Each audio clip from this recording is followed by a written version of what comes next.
जितना मर्ज़ी हम आप लोगों को समझाएँ, हर बार आप कोई ऐसी गलती कर बैठते हैं, जो आपको नहीं करनी चाहिए और आप टेस्ट फ़ेल हो जाते हैं। अभी कल एक बच्चे ने मुझे मैसेज भेजा, उसने अपना फेलियर का सर्टिफ़िकेट भेजा। उसने कहा जी कि वो टेस्ट फ़ेल हो चुका और फ़ेल होने की वजह ये थी कि वो स्लिप रोड से एक ड्यूल कैरिजवे को जॉइन कर रहा था और उसने स्पीड बिल्ड अप की, लेकिन साइड से एम्बुलेंस आ रही थी। हालाँकि वो एम्बुलेंस ने हूटर नहीं लगाया हुआ था, वो ड्यूटी पर नहीं थी, लेकिन वो साइड से आ रही थी और उसने उसको सही तरह से देखा नहीं और वो स्पीड उसकी तकरीबन 50 से 60 के बीच में थी और जो ड्यूल कैरिजवे था उसके ऊपर भी ज़्यादा एम्बुलेंस की भी स्पीड मोर और लेस इतनी हुई होगी, तो वो बिल्कुल बराबर आ गए।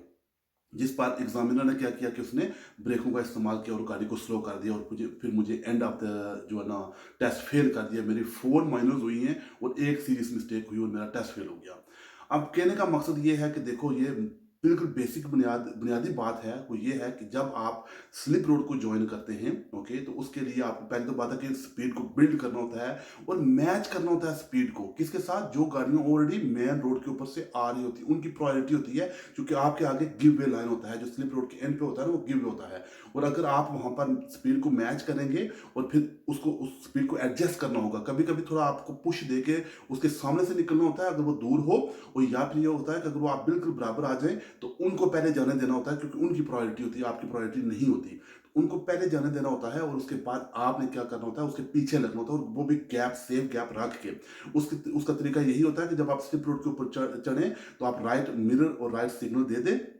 राइट सिग्नल देने के बाद आप ग्लॉन्स करते रहा करें। राइट साइड का जो ग्लॉन्स होता है ना, A5 का, जैसे ये कोई ड्यूल कैरिजवे है, कोई मोटरवे है, तो जो अपना ग्लॉन्स होता है ना, वो राइट वाला वो करते रहे, ताकि उससे ये होगा आपको कि कम से कम आपको नजर आता रहेगा कि दूसरी रोड के ऊपर जो गाड़ियां आ रही हैं वो कितनी ज्यादा है, क्या किसी ने लेन चेंज करके राइट लेन में गया है और मुझे मौका दिया है या नहीं दिया है, और अगर दिया है तो गैप कितना है, उस गैप को फिर आपने मैनेज करना होता है, तब जाके आपका टेस्ट पास होता है। तो जाहिर बात है ये उनका फेलियर था। तो उनको ये बहुत हार्श डिसीजन लगा, लेकिन हकीकत में यही है कि ये फेलियर बनता था। Thank you very much.